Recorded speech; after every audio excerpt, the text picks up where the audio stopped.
높은 데 계신 중보자라는 제목으로 우리가 말씀을 한번 생각해 보겠습니다. 욥은 친구들에게 특히 오늘 엘리바스가 15장에서 욥에게 이런 얘기들 하잖아요. 그래서 너희는 다 재난을 주는 위로자들이다 라고 얘기를 합니다. 내가 말하여도 내 근심이 풀리지 아니하고 잠잠하여도 아픔이 줄어들지 않는다 라고 얘기를 하고 있습니다. 그러면서 하나님은 나를 치고 다시 치며 용사같이 내게 달려드신다 라고 얘기를 하고 있습니다. 그러면서 욥은 나의 정인이 계시고 나의 중보자가 계신다 라고 그렇게 자신의 마음을 나누고 있습니다. 자, 높은 데 계신 중보자 첫 번째는 위로는 공감하는 것이다 라고 얘기를 합니다. 1절에서 5절입니다. 욥이 대답하여 이르되 이런 말은 내가 많이 들었나니 너희는 다 재난을 주는 위로자들이로구나. 헛된 말이 어찌 끝이 있으랴. 내가 무엇에 자극을 받아 이같이 대답하는가. 나도 너희처럼 말할 수 있나니 가령 너희 마음이 내 마음자리에 있다 하자. 나도 그럴듯한 말로 너희를 치며 너희를 향하여 머리를 흔들 수 있느니라. 그래도 입으로 너희를 강하게 하며 입술의 위로로 너희의 근심을 풀었으리라 라고 말씀하고 있습니다. 욥은 자신을 위로하는 친구들이 왔잖아요. 그래서 엘리바스, 빌닷, 소발 이 세 친구가 욥에게 이런 말 저런 말로 위로합니다. 그런데 우리가 알듯이 저들이 한 얘기들을 자세히 보면 위로보다는 어떻습니까? 내가 당하는 고난은 어떻다라고 얘기합니까? 뭔가 원인이 있으니까 결과가 나오는 것 아니냐라고 얘기하는 것들과 똑같은 그러한 얘기들을 합니다. 15장에서 또 엘리바스가 욥에게 얘기를 합니다. 자, 그런데 욥은 그들을 향해서 분명히 이렇게 얘기합니다. 너희는 다 재난을 주는 위로자들이다. 재난을 준다라고 얘기합니다. 나를 위로한다고 하는데 너희는 오히려 나를 괴롭게 만들고 있다. 오히려 나에게 너희는 아픔을 주고 있다라고 얘기를 하고 있습니다. 그래서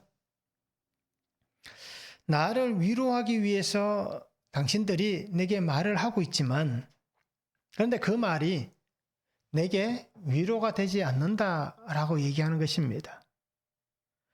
정말 고난 가운데서 힘들어하는 사람에게 그 마음과 그의 삶의 환경을 어떻게 보면 참 말로는 위로하기가 쉽습니다. 그렇잖아요. 내가 겪어보지 않아도 그 사람의 환경을 보면서 참 안 됐다, 힘들겠구나. 그러면서 괜찮을 거야, 잘 이겨내면 또 좋은 일이 있을 거야 라고 하는 위로를 우리는 어떻게 보면 말로는 참 하기 쉽습니다. 그런데 그 사람에게 정말 진실이 되고 진정한 위로를 한다는 것은 결코 쉽지 않습니다. 같은 고난을 겪어본 사람은 그 사람이 겪고 있는 고난에 대해서 참 위로할 때에 자기의 마음을 다해서 위로할 수 있잖아요. 그러면서 그렇게 얘기할 수 있을 거예요. 내가 겪어보니 이것도 다 지나가는 것이다. 내가 겪어보니 다 이길 수 있다. 라고 얘기하는 것과 겪어보지 않은 사람이 그냥 시간이 지나면 다 해결될 거야. 좋은 날 올 거야. 라고 얘기하는 것과는 분명한 차이가 있다라는 것입니다. 그래서 욥은 오늘 그렇게 얘기합니다. 오늘 성경이 얘기하잖아요. 나도 너희처럼 말할 수 있다. 4절에서 얘기하잖아요. 그렇게 나도 너희처럼 얘기할 수 있다. 이 얘기는 뭡니까? 그렇단 말로 위로하지만 나에게 전혀 위로가 되지 않았다라고 얘기합니다. 그러면서 4절에 보면 너희를 향하여 머리를 흔들 수 있다라고 얘기합니다. 머리를 흔들 수 있느니라 라고 하는 이 말은 조롱한다, 비난한다라는 얘기입니다. 그러니까 내가 이 사람에게 어떤 위로를 하면서, 그죠? 속마음이 아닌 그 모습으로 그냥 그 하는 행위 자체가 조롱거리로, 비난할 거리가 되는 그러한 위로가 될 수 있다는 겁니다. 그래서 욥도 그렇게 얘기하는 겁니다. 나도 너희처럼 할 수 있다. 나도 그렇다는 말로 위로할 수 있고, 나도 너희를 향해서 너희가 내게 하는 것까지 이렇게 조롱도 할 수 있고, 비난도 할 수 있다. 라고 얘기를 하고 있는 것입니다. 결국 어떤 위로도 지금 도움이 되지 않는다라는 것입니다. 오히려 당신들이 내게 하는 이 모든 말은 내게 오히려 조롱하는 소리에 불과하다. 그리고 조롱하는 행동에 불과하다라고 얘기를 하고 있습니다. 그래서 욥기 13장 5절에 보면 욥이 그 세 친구에게 이렇게 얘기합니다. 너희가 참으로 잠잠하면 그것이 너희의 지혜일 것이니라. 오히려 너희가 잠잠했으면 좋겠다. 그죠? 조용히 그냥 곁에 와서 아무 말 하지 않아도 된다. 그냥 내가 겪고 있는 이 고난, 이 아픔을 그냥 옆에서 지켜보고 그냥 아파만 해줘도 좋다. 그래서 어떻게 보면 정말 참된 위로는 오히려 말하지 않아도 그의 모습에서 그 사람에게 어떤 아픔을 공감해주는 일들을 통해서 위로할 수 있는 마음이 전달될 수 있다는 것입니다. 그래서 너희가 참으로 잠잠하면, 조용하면 오히려 그것이 너희에게 지혜일 것이다. 오히려 내게 위로가 될 것이다. 라고 그렇게 욥은 얘기를 한 것입니다. 그러면서 욥은 이렇게 얘기하면 오히려 내가 만약에 당신들과 같은 위치였다면 나는 너희의 마음의 근심을 풀어주려고 했을 것이다.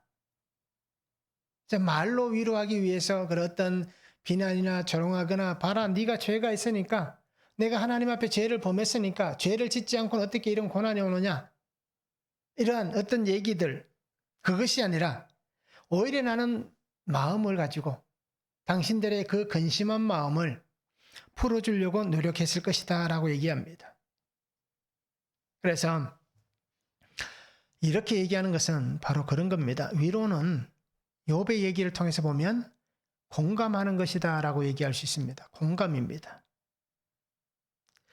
그가 겪고 있는 이 고난의 삶의 모습, 말할 수 없는 그 고난의 아픔, 그것을 함께 아파해주고 함께 공감하는 겁니다.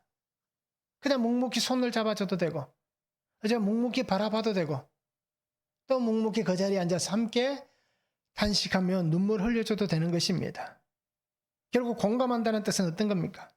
같은 것을 느끼는 거잖아요. 같은 마음을 갖는 것입니다. 같은 기분으로 함께 하는 것이 공감하는 것입니다. 참 어렵잖아요. 쉽지 않은 일입니다. 내가 당신의 마음을 공감합니다. 라고 얘기하지만 참 쉽지 않은 얘기입니다. 어려운 얘기입니다.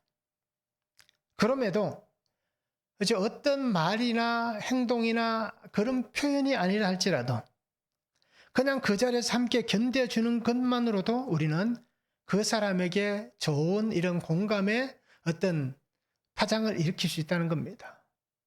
그래서 이 사람이 정말 나와 함께 아파하는구나. 정말 이 사람이 나와 함께 이 근심의 마음을 두고 있는 거구나. 정말 이 사람이 정말 내가 겪고 있는 이 아픔의 모든 이 일들을 함께 극복하고 함께 기도하고 함께 해결하기를 원하는구나 라는 그 위로의 파장을 일으킬 수 있는 것이 바로 공감하는 것입니다. 그리고 우리가 하나님 안에서 이러한 모습으로 살아갔으면 좋겠습니다. 야고보서 3장 2절에 보면 우리가 다 실수가 많으니 만일 말에 실수가 없으면 그죠? 온전한 자다라고 얘기합니다. 말에 실수가 없으면 온전한 자다라고 야고보가 얘기하는 겁니다. 그냥 다 실수가 많은 거예요. 사람이 완벽한 사람은 없잖아요. 그러니까 늘 좋은 말을 하던 사람도 어느 한순간 자기도 모르게 말하다 보면 실수를 할 수 있는 거예요. 그리고 그 말이 어떤 겁니까? 특별히 위로할 때 보면 그런 일들을 경험해 보신 우리 성도님들도 계실 거예요. 저도 그런 일들을 경험해 봤기 때문에. 위로의 말을 건네고 또 격려의 말을 건네고 함께 힘들어하는 성도들, 지체들에게 함께 이 시간을 잘 이겨내보자라고 말하는 그 좋은 의도가 그것을 받는 사람이 내가 생각하고 내가 전달하는 그 마음과 다른 마음으로 받을 수도 있다는 겁니다. 그래서 나는 1로 얘기했는데 그 사람이 1 마이너스로 받을 수 있고, 그죠? 그러면 문제가 생겨버리는 거예요. 나는 정말 위로하고 좋은 의도로 위로의 말을 건넸는데 상대방이 받아들이면서 그것을 어떻습니까? 언짢게 여기고 불편하게 여기고 그죠? 또 다른 의미로 그것을 받아들인다면 참 난감한 일들을 당하게 되는 겁니다. 그래서 그런 일들로 인해서 서로가 관계가 깨지기도 하잖아요. 서로가 상처받기도 하고 정말 친했던 사람들도 좋은 관계를 가졌던 사람들도 그러한 일들로 인해서 서먹해지고 관계가 틀어지는 일들을 우리가 많이 볼 수 있는 겁니다.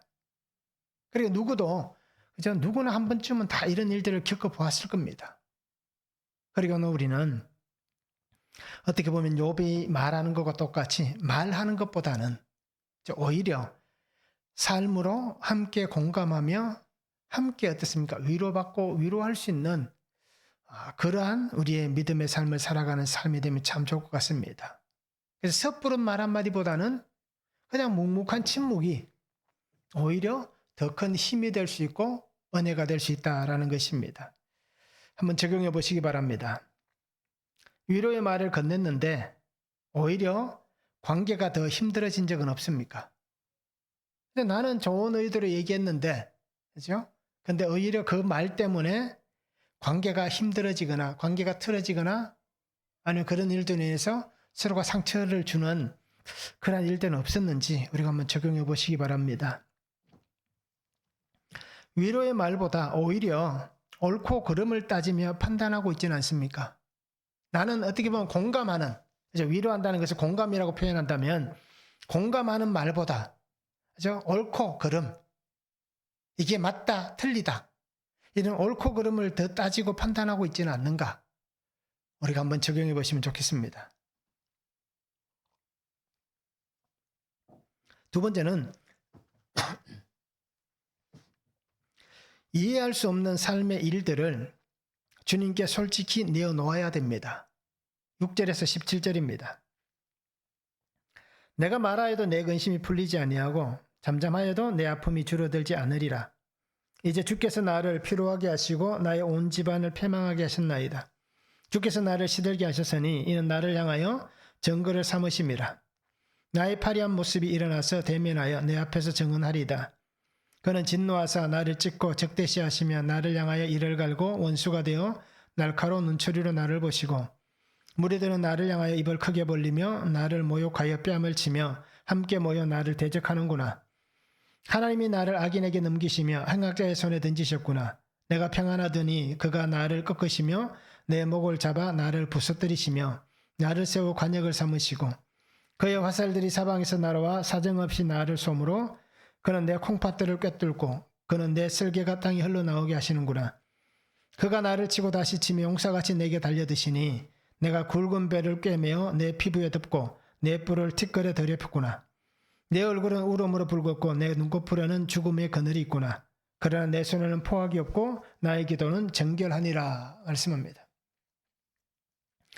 자, 욥은 자신에게 일어난 현재 상황에 대해서 이렇게 얘기합니다. 하나님이 나를 치신다. 하나님이 나를 피로하게 하신다. 하나님이 나를 시들게 하신다. 하나님이 나를 꺾으신다. 하나님이 내 목을 잡아 부서뜨리신다. 하나님이 나를 관역으로 삼으셔서 나를 고통하게 하신다. 하나님이 나의 온 집을 패방하게 하셨다. 라고 하나님 앞에 솔직하게 자기의 마음을 다 내어놓습니다. 이것이 오늘 우리가 살아가야 될 삶의 중요한 부분입니다. 어떻게 보면 이해되지 않는 자신의 환경을 하나님에게 얘기하는 거잖아요. 왜 내가 이러한 어려움을 당해야 되는가? 그죠? 왜 하나님이 나를 꺾으시는가? 왜 하나님이 나를 관역으로 삼으셨는가? 그래서 사방에서 날아오는 화살이 나를 쏘아서 어떻게 됩니까? 내 콩팥들을 꿰뚫었고 내 슬개가 땅에 흘러나오게 하셨다. 회복되지 않는 그 깊은 상처를 통해서 콩팥이 상한 내 모든 몸이 상했다는 얘기예요. 슬개가 흘러나왔다는 얘기예요. 자, 그만큼 처절한 고통 가운데 있는 자신의 삶을 이해되지 않는 이 삶을 하나님 앞에 솔직하게 내어놓습니다. 욥은 자신의 삶의 환경이 죄인과 같은 삶의 환경이 되어버렸다라고 얘기합니다. 자, 그런데 여기서 우리가 분명히 기억할 것은 자신이 죄를 범했기 때문에, 내가 죄를 지었기 때문에 내가 겪고 있는 이 삶의 환경이, 그죠? 내가 죄인의 삶을 사는, 죄인의 삶의 현재가 되었다라고 얘기하는 것이 아닙니다. 내가 죄인의 삶의 환경을 겪고 있다라고 얘기하지만 나는 죄의 삶을 살지 않았다는 겁니다. 결국 그러니까 어떻습니까? 17절에 얘기하잖아요. 내 손에 포악이 없고 나의 기도는 정결하다. 나는 악한 삶이 아니었다는 겁니다. 나는 폭행을 저지른 적이 없다는 겁니다. 나는 어떠한 모습으로도 하나님 앞에서 또 사람들에게서 그들에게 악을 행하는 그러한 일을 한 적이 없다라는 것입니다. 친구들은 와서 이 삶은, 지금 겪고 있는 이 고난은 죄의 결과들이라고 얘기합니다. 주변에서 수없이 많은 사람들이 욥이 겪는 고난을 보면서 봐라, 죄 때문에 저런 꼴 당하고 있다. 자식이 다 죽었다. 있는 재산 다 잃어버렸다. 몸에는 구더기가 생기고, 그 살갗은 고름으로 뒤섞여가지고 어떻습니까? 굳어가지고 코끼리 껍질 같은, 그렇게 딱딱하게 굳어있는 그러한 피부가 되어가고 있다. 이러한 소리가 끊임없이 들려지는 겁니다. 그런데 분명히 얘기합니다. 나는 누구에게도 이런 비난의 소리를 들을 만한 죄를 지은 적이 없다는 겁니다. 누구에게도 악을 행하지 않았고, 누구에게도 포악하게 하지 않았고, 누구에게도 폭행을 저지른 적은 없다라고 얘기를 하고 있습니다. 알 수 없습니다. 이해되지 않습니다. 그럼에도 그는 자신의 삶의 환경에 일어나는 이 일들을 통해서 끊임없이 쏟아지는 수없이 많은 말들 속에서 하나님이 왜 나를 찌르시는가? 왜 나의 삶을 이렇게 피폐하게 하시는가? 이것을 하나님에게 묻고 있는 것입니다. 자기가 겪고 있는 이 모든 상황을 주님 앞에 다 내어놓으면서 주님께 솔직히 묻고 있는 것입니다. 그리고 오늘 우리도 살아가는 삶에 어려움이 생기고, 그죠? 힘든 일이 생기고 고난이 찾아올 수도 있는 겁니다. 원치 않는 일들을 통해서 아픔이 생겨날 수도 있는 거예요. 질병이 생기는 건 내 죄 때문에 생기는 건 아니잖아요. 힘든 일이 생기는 건 내 죄 때문에 생기는 것 아니잖아요. 어려움을 겪는 것, 그죠? 그런 건 내 죄 때문에 생기는 것은 아니잖아요. 우리가 그러한 일들을 당할 수도 있는 거예요. 사람들은 우리를 향해서 비난할 수 있겠지만 하나님은 우리를 비난하지 않으시는 겁니다. 사람들은 보여지는 것만 가지고 이런저런 판단을 내리고 정죄를 하고 수없이 많은 자기 생각들을 내놓지만 하나님은 그렇지 않으시잖아요. 그리고 우리도 하나님을 닮아가야 되는 겁니다. 혹 우리 주변에 이런 아픔을 겪고 있는 성도가 있다면, 지체들이 있다면, 우리도 그들과 똑같은 소리를 내는 게 아니라 오히려 우리는 잠잠히 그를 위해서 기도하면서 함께 하나님의 은혜를 구할 수 있는, 하나님 앞에 함께 나가서 이해할 수 없는 이 삶의 일을 함께 솔직하게 나누고 고백하며 하나님께 아뢰음을 통하여서 주의 은혜를 입을 수 있는 그런 삶을 우리가 살아가야 할 것입니다. 그리고 우리는 혼자 아파하지 말고 하나님 앞에 나아갈 수 있기를 원합니다.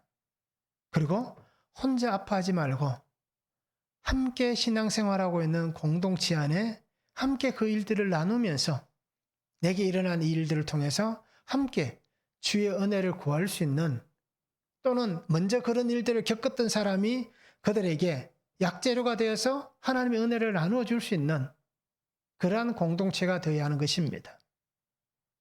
먼저는 주님께 나아가야 됩니다. 히브리서 2장 18절 말씀같이 그가 시험을 받아 고난을 당하셨은즉 시험 받는 자들을 능히 도우실 수 있느니라. 나보다 먼저 주님이 이 시험, 이 아픔, 이 고난, 즉 감당할 수 없는 이 큰 슬픔 가운데 먼저 가셨잖아요. 그가 정말 애매한 고난을 받으셨잖아요. 예수님이 죄로 인해서 십자가를 진 게 아니잖아요. 예수님께서 하나님을 위해서 하나님 앞에서 또는 사람들 앞에서 큰 범죄를 저질러서 그 고통의 십자가를 진 게 아니잖아요. 주님께서 나보다 먼저 그 길을 가셨기 때문에, 주님이 당하신 그 일을 통해서 주님이 내게 말씀해 주실 수 있기 때문에, 주님이 나의 약재료가 되어 주시기 때문에 우리가 이 이해할 수 없는 고난, 이 아픔 속에서 이 삶의 일들을 나보다 먼저 그 일을 당하신 주님께 솔직히 아뢰일 수 있어야 한다라는 것입니다. 주님이 말씀하셨듯이 나의 짐을 주님 앞에 내려놓아야 되는 겁니다. 주님께 내어놓고, 그죠? 우리가 믿음 안에서 끝까지 예수님을 따라가면서 예수님의 이름으로 승리할 수 있는 그런 삶이 되어야 되는 거예요. 주님 앞에 내어놓지도 않고 스스로가 좌절하고 스스로가 포기하고 스스로가 절망하는 그러한 삶을 사는 게 아니라 나는 좌절하고 싶고 포기되고 싶고 절망하고 싶지만 주님이 나를 이렇게 세워주시기에 우리가 주님 안에서 이 모든 일들을 다 내어놓으시기 바랍니다. 그러면 주님께서 우리가 가야 할 길을 제시해 주시고 주님께서 우리의 길을 열어주실 것입니다. 그래서 베드로전서 1장 7절에 보면 이렇게 말씀하잖아요. 너희 믿음의 확실함은 불로 연단하여도 없어질 금보다 더 귀하여 예수 그리스도께서 나타나실 때에 칭찬과 영광과 존귀를 얻게 할 것이니라. 우리가 믿음으로 끝까지 주님 앞에 내어놓고 승리하고 이기는 자로 나아가면 그렇죠? 우리가 주의 칭찬을 받을 수 있습니다. 주님의 영광과 존귀 가운데 나아갈 수 있습니다. 하나님의 영광이 우리의 것이 되는 것이고 하나님의 그 존귀가 우리의 것이 되는 것입니다.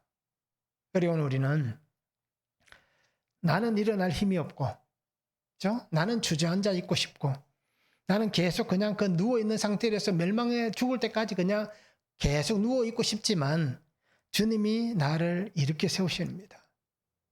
나의 손을 잡아 일으키시고 나의 손을 잡고 함께 걸어가십니다. 그리고 나아가 나에게 함께 가자라고 말씀하십니다. 그렇게 우리가 믿음 안에 살아가는 성도가 되면 좋겠습니다.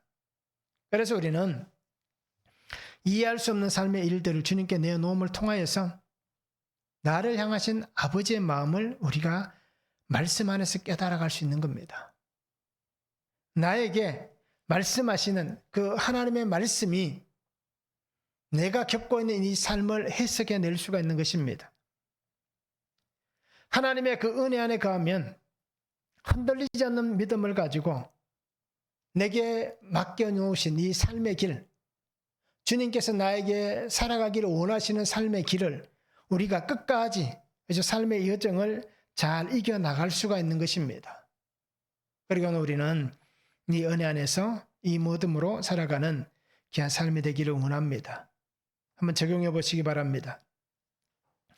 이해하기 힘든 일들, 고난, 환경들 속에서 하나님께 솔직하게 마음을 내어놓고 기도하십니까? 어떻습니까? 솔직하게 내어놓고 기도합니까? 여기서 이 솔직하게 내어놓고 기도한다는 얘기는 이런 의미예요. 하나님 아시죠? 내 삶 아시죠? 이렇게 하는 게 아니라 하나씩 하나씩 조목조목 다 얘기하는 겁니다. 그것이 하나님 앞에 다 내어놓고 기도하는 겁니다. 솔직하게 마음을 내어놓고 기도하는 겁니다. 뭉뚱그려서 얘기하지 말고, 그죠? 하나님 앞에 솔직하게 모든 것을 다 아뢰일 수 있는 그러한 우리의 기도를 할 수 있기를 원합니다. 적용을 해보시기 바랍니다. 나는 신세 한탄하는 사람입니까? 기도하는 사람입니까? 적용해 보시기 바랍니다.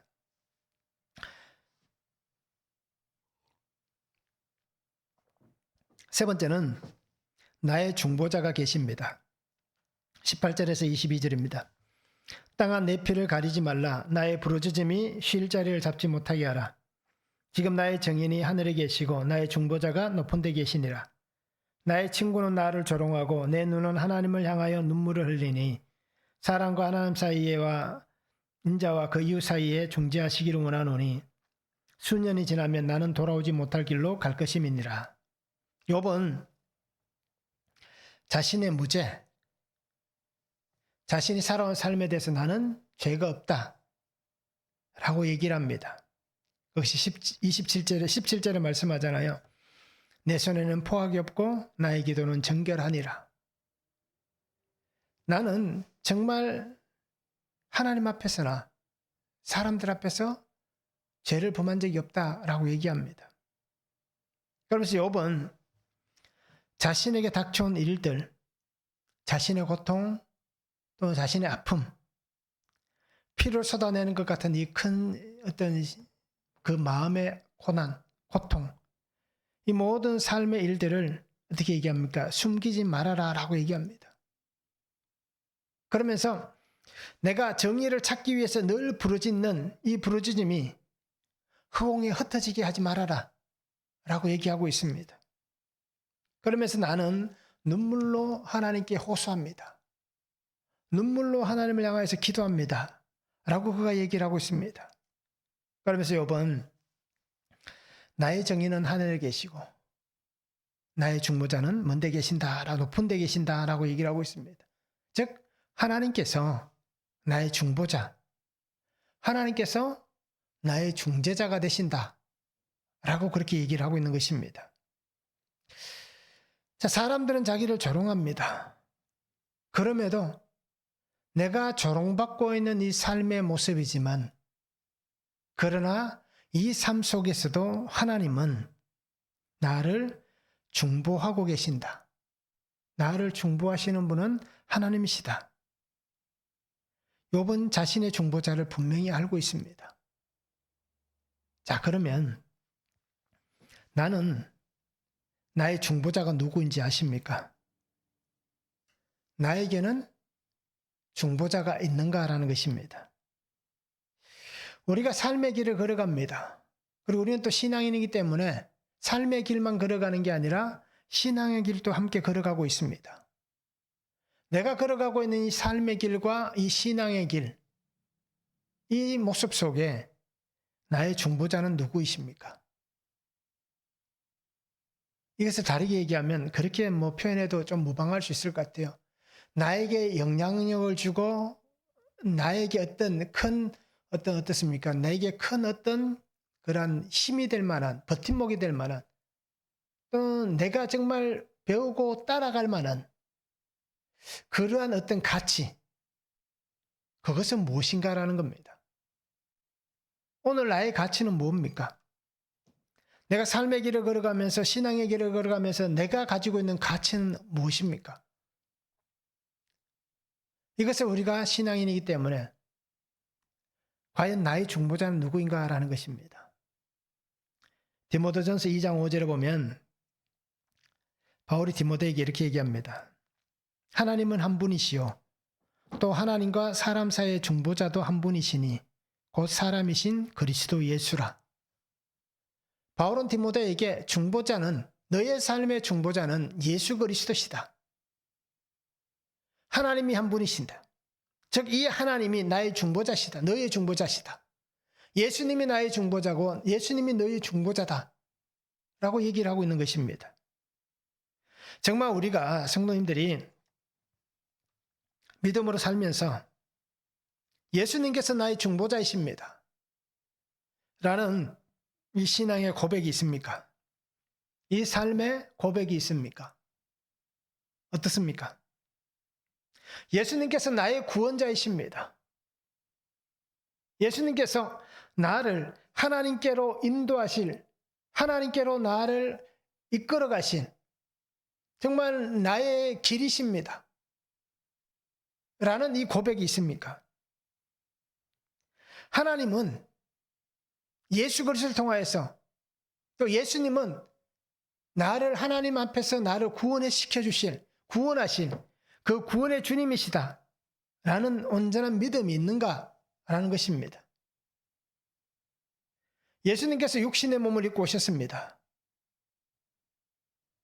그 육신의 몸을 입고 오신 예수님께서 나를 죄 가운데서 살려주셨습니다.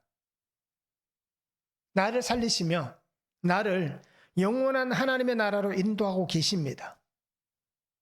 그 예수님이 나의 구주이시다. 그 예수님이 나의 중보자이시다. 그 예수님이 하나님이시다 라는 이 믿음의 고백으로 살고 있는가라는 것입니다. 우리가 이 고백과 이 믿음으로 살아가시기 바랍니다. 다른 것은 흔들려도 신앙생활 하시면서 믿음의 사람이 해야 될 일들을 우리가 잘 못할 수도 있고 실수할 수도 있고 때로는 그러한 삶을 통해서 세상 사람들의 손가락질 당할 수도 있습니다. 그런데 중요한 것은 이 예수님에 대한 이 확신, 이 믿음, 이것은 절대로 흔들려서는 안 되는 겁니다. 그리고 오늘 욥의 고백같이 나의 중보자는 계신다. 그죠? 그 중보자가 나의 주님이시다. 예수님이 바로 나의 중보자이시다. 라는 이 믿음의 확신으로 오직 예수님밖에 없습니다. 라는 이 믿음의 고백으로 우리가 함께 살아갔으면 좋겠습니다. 적용해 보시기 바랍니다. 나의 중보자 되시는 예수님, 그 예수님이 나의 구주가 되심을 믿습니까? 한번 적용해 보시기 바랍니다. 예수님을 믿는데 그분이 나의 구주이시다. 라는 이 믿음이 있는지 우리가 한번 적용해 보기를 원합니다. 주님의 마음으로 함께 공감하는 성도의 삶을 살아가시기 바랍니다. 공감할 수 있기를 원합니다. 옳고 그름을 따지지 말고 함께 체휼할 수 있는 그러한 삶을 우리가 살아갔으면 좋겠습니다. 그래서 나의 삶의 길을 여시는 예수님과 함께 하나님께서 나에게 맡기신 이 삶의 길을 말씀을 붙잡고 믿음으로 주의 은혜 가운데 살아가는 삶이 될 수 있기를 주님의 이름으로 축원합니다.